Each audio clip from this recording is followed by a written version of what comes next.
Hey everybody, Aubriana here. Welcome to another episode of Young Black Equestrians, the podcast. Today we are talking to Philesha Chandler. You may remember her from America's Next Equestrian Star Dressage, where she won the competition and trained under Olympic rider Robert Dover. Or you may know her from her successful training program based in Wellington, Florida. Either way, Philesha joins us today to talk about her path to success and the importance of mentorship in the horse community. Stay tuned to hear the latest from Philesha Chandler. You are listening to Young Black Equestrians, the podcast, with your hosts, Aubriana Johnson and Caitlin Gooch.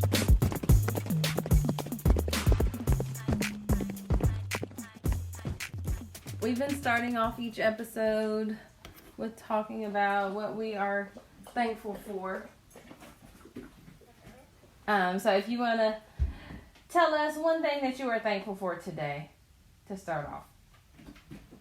I am thankful for my family and all of their support over the years. Awesome.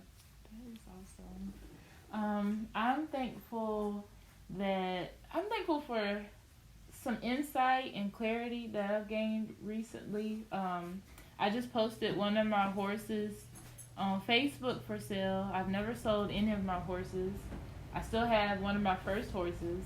But I am going to rehome two of them. So I'm thankful that people are interested in her. Oh, I didn't know. I haven't been on Facebook. Alright, what am I am thankful for the beautiful weather that we have been having because I am working on for some reason I decided to paint my horse trailer myself. So I have been working on sanding it down and priming it so it can be painted, but I have not made a decision on what I'm going to paint it. So I'm just glad the weather's been nice and I've been able to get that stuff done. So I can paint it sometime soon. That'll be fun. Yeah, you don't want to be blazing hot while you're doing that. No. I mean, I only had a little bit of time to do it today, but at least it's not pouring down raining. Alright, so Philesha, if you want to just start off by telling us a little bit about yourself, kind of where you're located, what your current discipline is, current horse, that kind of situation. Okay. Alright, well, I'm Philesha Chandler. I am located now in Wellington, Florida. I'm from Wichita, Kansas. I've been riding since I was 8 years old, and I am currently 37. I do dressage. That is my main discipline. I do flat ride for some of the hunter and jumpers in the area as well.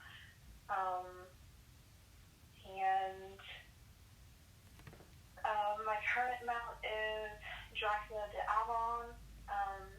Right now he is in Oklahoma being collected. So we do that every now and again so that he can continue his breeding career as long as his riding career as well, and they don't interrupt each other. Mm-hmm. Let's see. If you have a second, for some of our listeners that are not familiar with reproduction, what does collection mean? Basically, they go and collect his sperm so that they can freeze it or send it off to inseminate mares so that the bloodline continues. I know some people will be like, they're going to collect him in Oklahoma. Yeah. What does that mean? Yeah, so he comes from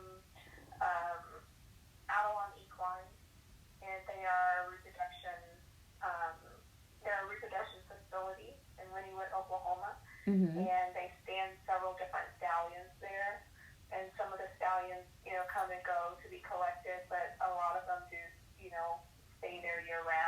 Mm-hmm. They have a very big breeding program. They're very successful in what they do. And they have a reputation for being able to, get the hardest mare, Get her pregnant. Pregnant. Yeah. So they're very good at what they do. So instead of having anyone else, collect him, we send him home Mm-hmm. to his people. And then you know that it's done correctly too. There's certain ways to handle stallions for breeding that keep them in line and still behaving when you go to shows and such. You have to be careful how you handle competition stallions when collecting them so that you don't create a horse that is unmanageable around other horses. Yeah, and it's, I guess, also nice to return him to someone who has a vested interest in his success, because you don't want to just, just anybody be like, oh, I don't care if he hits the phantom or, these people have a vested interest in him doing well. So that's a nice arrangement. Yeah. Alrighty. So you said that you started riding when you were 8. Were you, just ask your parents for lessons, or how did you kind of get started?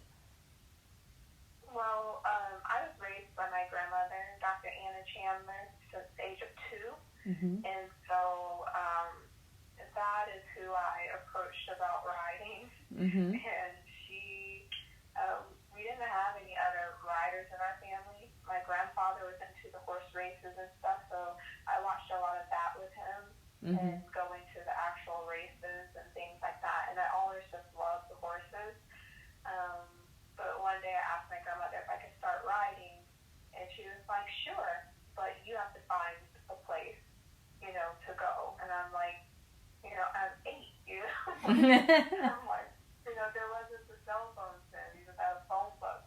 You mean you couldn't Google it? Yeah. Luckily, right across the street from the grocery store we were driving to was a farm. And so I was like, over there. And she was, kind of looked like, well, that didn't work, So we went over there and she signed me up for lessons. I'm still in touch with my first riding instructor, Lydia Wainwright, as of today. Mm-hmm. Literally just spoke to her last week.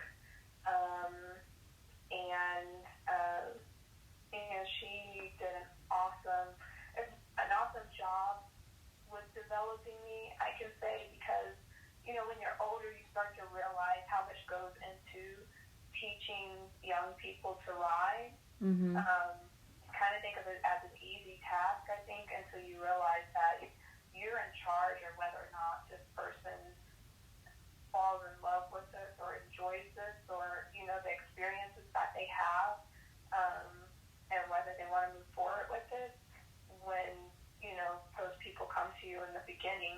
And so I'm super thankful to her for the way that she started me out and all the basics that she, instilled in me and the confidence that she gave me, just by setting me up for success all the time, Yeah. I went from her to another facility where I stayed riding, I think, until I was about 19. Mm-hmm. And then from there, I got approached by a guy who was breeding horses and had just started into breeding Holsteiners. And I, went to his barn and started working for him a bit. And his name is Dr. Stephen Passman. He really opened my eyes to the bigger world that I was involved in with dressage, and started giving me ideas and different paths to try and better myself. Mm-hmm. And from there I just started going about trying to make a go of this. So do you have another job, or do you work with horses full time? I work with horses full time. In 2009, I got pregnant with my son, Preston, and even though I enjoyed working for other, riders, but I knew that by me having a child, that I would need, time and days where, I needed to be there for my child, and that wasn't going to happen in the position that I was in. Right. In that position, you are, there with those horses throughout the day, all day.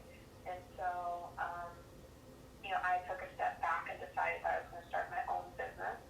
And so, in July of 2009, I started my own business there in Wichita, Kansas. And then I just grew from there. I started with just coming back to Wellington for a week or so during season, and then the next year I came back, with a few horses and clients for season, and then, the year after that I came back and decided that I was going to try and stay here in Wellington and make a go of a career here. And, it was a lot to a learning curve, but, Mm-hmm. it was, it has been doable. I'm still learning, every day. So it's been awesome. So what exactly is your business? Are you like a trainer, or are you just riding for other people? My business has been, we, offered boarding, we offered training, we offered sales, and also showing of clients' horses. So we pretty much offer the full package of whatever, is needed. Okay. So yeah. So you have your own stable? I recently just moved. I was renting a facility, and I recently just moved my business over to a client's facility called Stables by the Sea. It's in Waxahachie, Florida. And so I'll be partnering with her to offer sales horses and importing horses and things of that nature.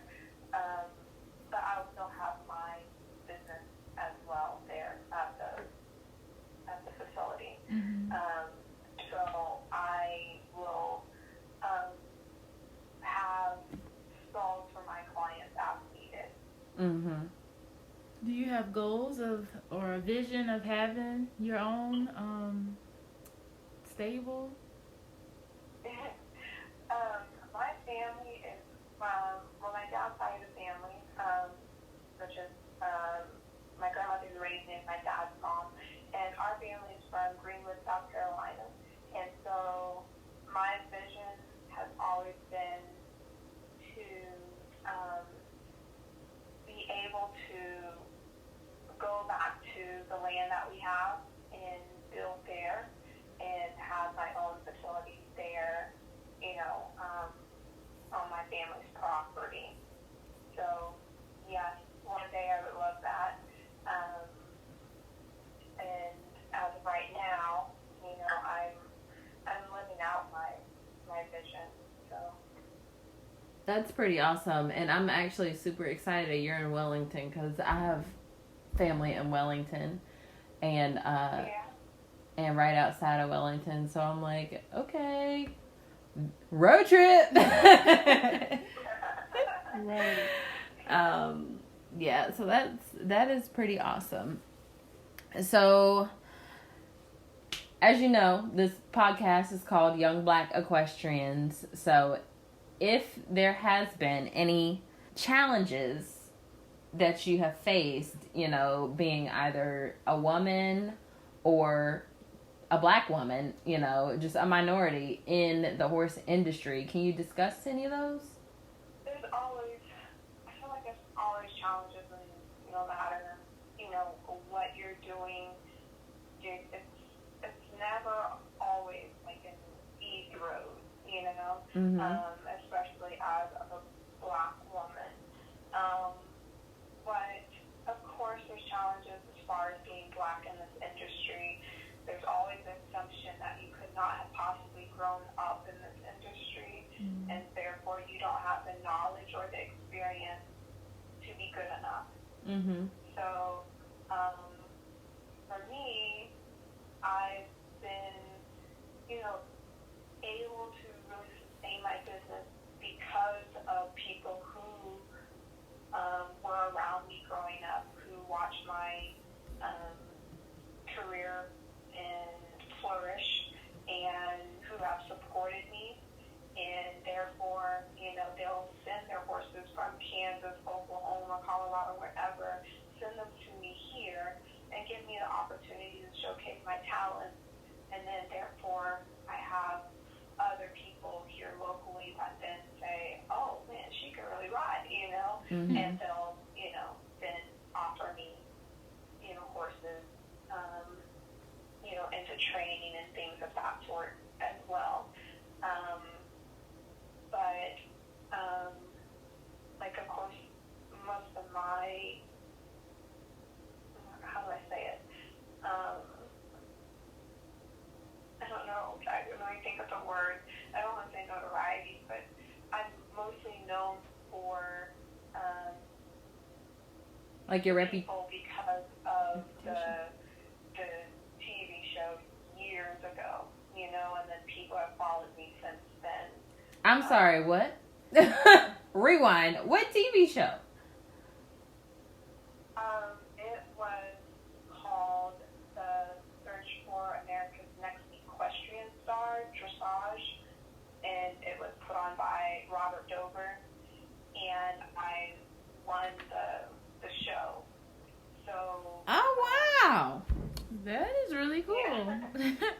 So that that's where people here, especially in Wellington, have known me from. But that was many years ago. So, staying active in the community and, getting horses out there to show and, those things, are important. But there is, I feel like there's always, kind of that underlying thing where people feel as though, you can't possibly have the experience because the color of your skin, right. And so, and it is what it is at that point. And, I work with the people who do believe in me, and work with people who do believe in my talents, and that's what you have to do. You can't worry about, the others. Yeah.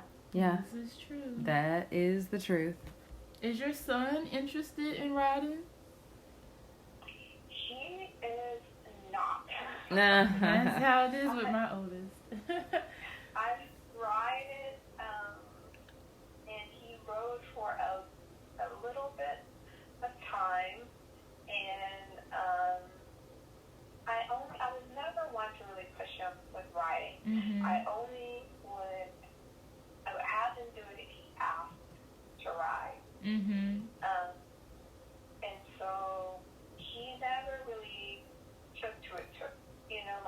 Every now and again he'll say, oh, I want to ride, but it was never like, oh, he just had to, it was what it was not his passion. He loves the horses. He loves to pet them. He loves to groom them. He has a way with them. Like some of my horses that are a bit more skittish or, have just had bad experiences and don't really take the people that way, they usually will take to him like in an instant, and they'll look over and they'll have their heads in his chest, So he has a way, But he doesn't, he's not really one for riding. He just likes to love them. Yeah, it's probably because they realize that he really has no expectation of them. You know, he's just like, I just want to brush you. I don't want to put you to work. Yeah, and he'll just, we have one mare who's like, did not want people to touch her ears, nothing. You know, and I turn around, look at the aisle one day, and she has her head in his chest. And he's petting and just rubbing and rubbing. And I said, Preston, touch your ears. And he touched, like, no problem, just go. And I was like, well, you know, like, everyone else is like having to, like, try and, you know, like, she's like, no, you can't touch him, no. You know, and then here comes the kid, and she's like, okay. Yeah. Yeah, she can probably sense it in his spirit that's all he wants to do is touch her ears and move on with his life. I don't know. He just always had a way with the horses. And, you know, like I said, the skittish ones, the ones that are, you know, have their little quirks and things like that. And it's like, even as far as my stallion, like, he always loved my kid. I can, you know, he'll just go to sleep and stand in the cross ties, and my son will be all over and everywhere, and he will not budge, you know. And they have a connection. They always have. They're the same age, so they've grown up together. So that's cute. That's adorable. Is your stallion the only horse that you own, or do you have several? I have Dracula, that is Avalon equine, and then I have Ricardo, which was the horse I had when I was assistant to Robert Dover. But I had sold when I got pregnant with my son. But probably like a year and a half ago, he came back into my life. I got a call from a lady asking me if I knew this horse. And I'm like, yes. You know, and found out that he had fallen into, you know, some unfortunate circumstances. And I got in touch with the lady who actually had rescued him, and he ended up coming back to me.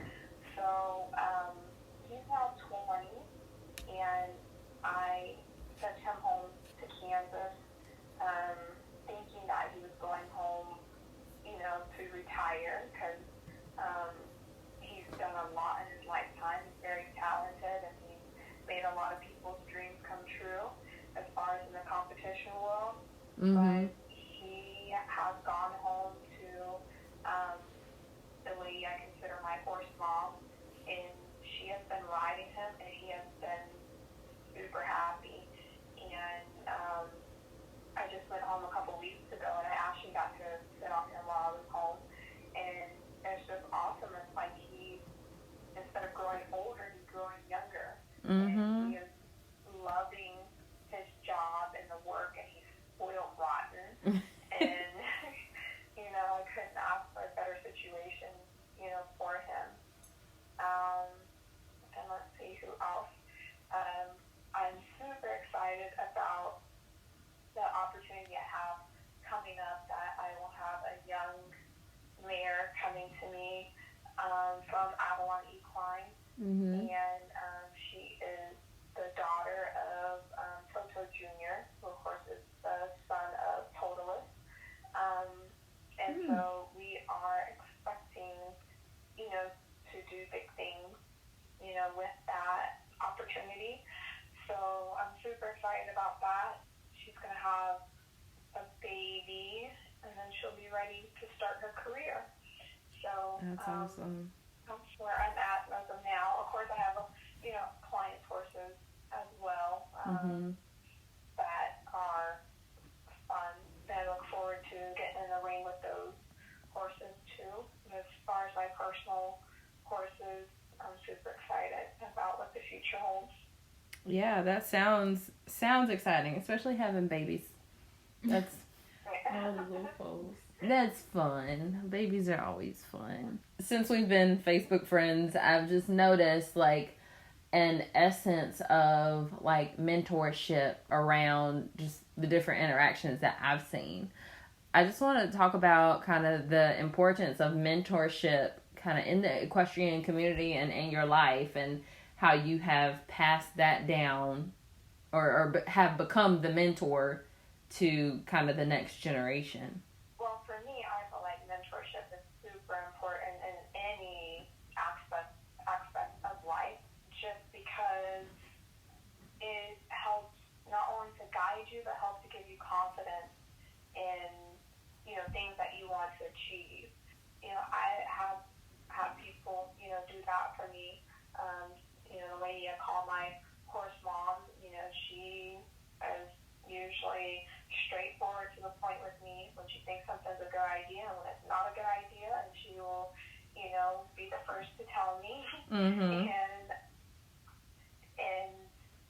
you know, I've had a host of other influences, you know, throughout my career, and of course, you know, my grandmother has been the biggest influence, even though she's not a horse person and she didn't know anything about this world until I got into it.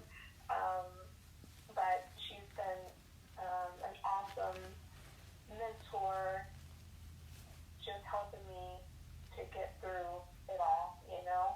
She is older, so she's dealt with everything from, you know, her great-grandparents and such, you know, were slaves at one point, and then she dealt with segregation and desegregation and all these things that she's seen throughout her lifetime.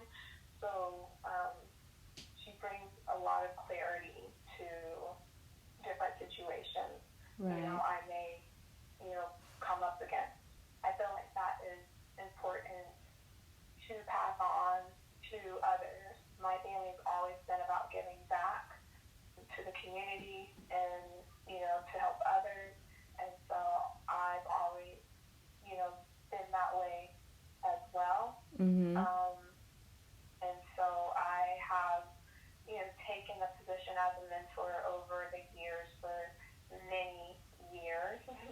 I have one young lady that, you know, I met in high school, and, you know, she was still much younger. And I've known her since she was maybe like 6 or 7-ish. Mm-hmm. And, you know, now today she has a very successful operation, and she is a successful rider, and I'm super proud of her. And then I have other, you know, people who have just, you know, walked in my life throughout different times. And, and I've taken pride in being able to mentor, you know, them as well. I do hear a lot from a lot of African American young men who, you know, don't really have an example or, you know, someone to mentor them that they feel understands, you know, where they're coming from. And I, you know, take pride in, you know, being able to help them navigate their way through. And I'm, you know, I love to see them flourish and succeed. And so I do think it's super important. I do hope to one day have an organization and a barn where I can, you know, teach, you know, at-risk youth and teens, and, you know, offer them a safe setting, but also a setting in which they flourish and they'll be able, you know, to learn not only how to ride, but also if, let's say, they don't want to go to college, you know, they learn different types of skill sets to help them be successful in life, whether they want to be a farrier or different things like that. But I also would like to have something attached to that where the kids that do want, you know, to go to college and move on and such like that will be able to get scholarships or earn, you know, scholarship money and things of that nature. So, you know, I still have dreams and aspirations generations that I haven't reached, yet, but hope to in the future. Yeah, that's awesome. I feel like all of that. Yeah, we are down with the cause. We kind of have the same kind of goals, and we actually just did an episode with someone who was not an equestrian, but he was an African American male that just acquired, 12 acres and has at-risk youth out there, beekeeping and tilling the land and, just getting back to their roots kind of. So we just talked to him about that whole process, but it's really amazing kind of what you can do once you have the resources or have the know-how, because I mean, like how do you acquire these large pieces of land? Because I mean, they're horses, I was looking for a place to live, and the first thing I told the realtor, I was like, I want 5 to 8 acres. And she's like, okay, well, what do you want the house to look like? I'm like, we'll worry about that later. This is what I need, and I'll clear it out if it's woods, that's not a problem. But it's just, kind of a learning curve that we were just talking about as we experience these things ourselves, kind of teaching the next generation, or at least making it obvious or making it public, kind of how some of these things go about, just to make it easier for the next person. Yeah, and I think I almost feel like we've gotten lost right there, about setting the path and making the path easier for the next generation to come along. I feel like we've started to get stuck in just worrying about ourselves and not worrying about how we're setting things up for the future, and yes, people will do it for their kids, but I'm not seeing as much anymore that people look out for other people's children, and I think that, we really have to open our eyes and our hearts, to that situation and, and do better. Yeah, and I also think it may be, like self-preservation kind of, just for our people, like, this is what I got. It was really hard to get it. Let me hold on to it with dear life. Like, I don't want to tell anybody because I don't want to ruin it. Grave. Yeah, I don't want it to, come under scrutiny or something like that, just because the way that I got this was either unconventional or, just like you said, like that stereotypical, you must not have enough knowledge to deserve or to be where you are. So I feel like that has a lot to play into it, but you can't change a stereotype if there's no examples, if it's not out there, visible, seeing kind of this is like a shift in what people are doing. You just can't change it like that. No, and it doesn't. And I mean, even from starting, when I was a little girl and never seeing any other examples of, African American riders, to slowly starting to see, more and more representation, over the years. And then I would mostly see Western, African American riders, and then slowly started seeing more, English and dressage and, jumpers and such. And, but even still today, there's a few of us down here in Wellington. But, a lot of people still seem to be surprised, to see an African American rider, or to hear that I ride horses. And so it's, there's still a lot of, I don't know.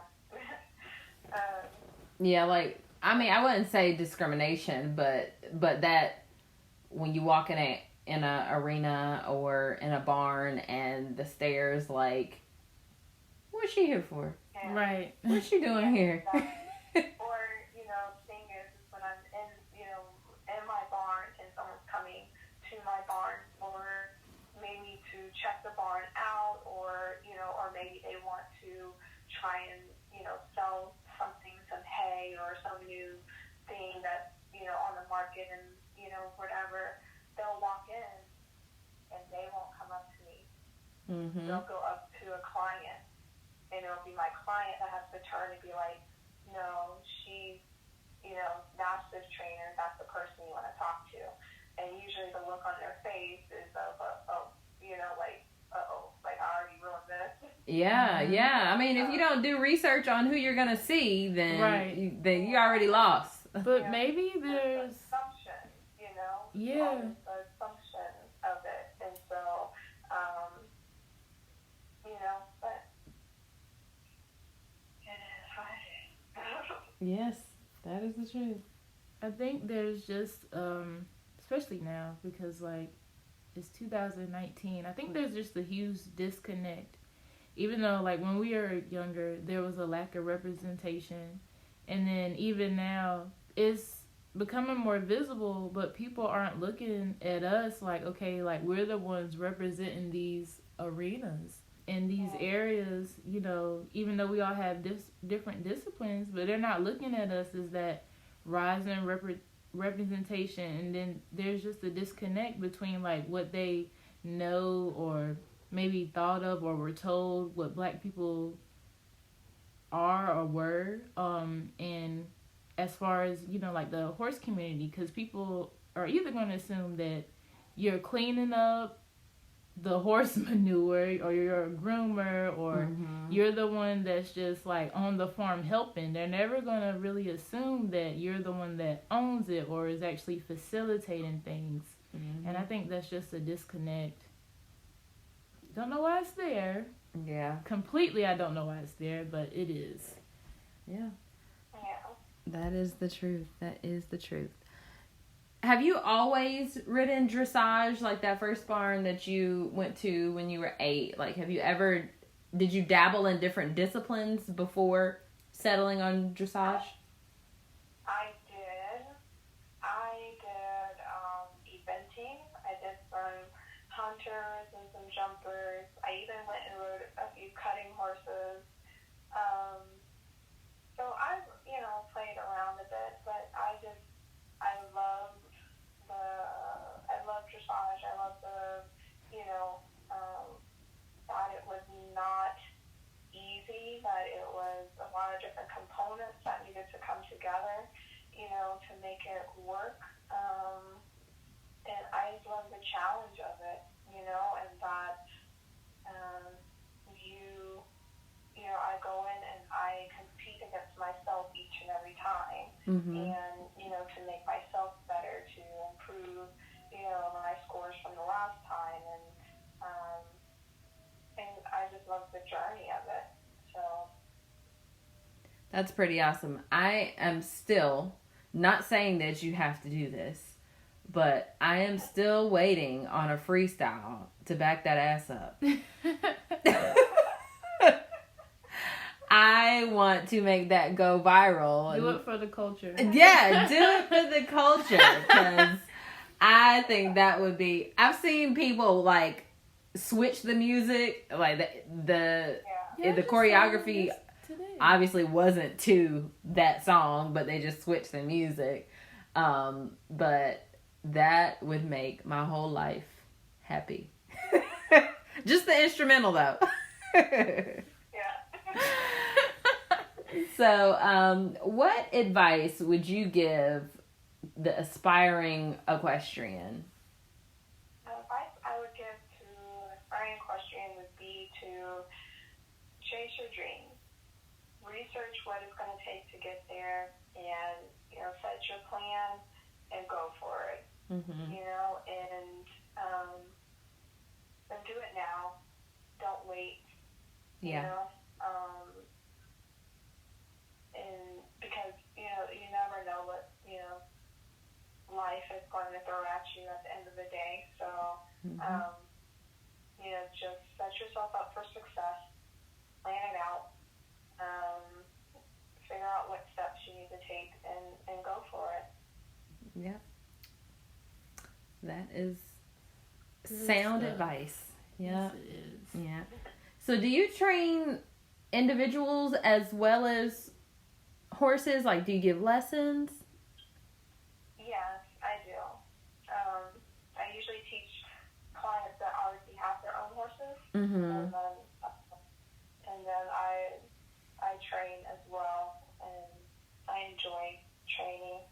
I think that's my favorite of all. Yeah. I like getting to know the horses, learning their personalities, figuring out their quirks and, how to help them find their confidence and helping them to be successful.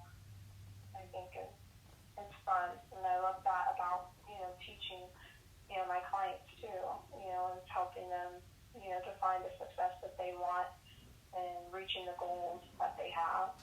So. Yeah, that's awesome. That is fun. That is awesome. Well, I sure do appreciate you taking the time to talk with us today. I appreciate you having interest in what I do. Of course. Thank you. Thank you for listening to Young Black Equestrians, the podcast. Be sure to follow us on Facebook and Instagram for updates. Listen, rate, and review us on Apple Podcasts, Google Podcasts, and Spotify. See you next time.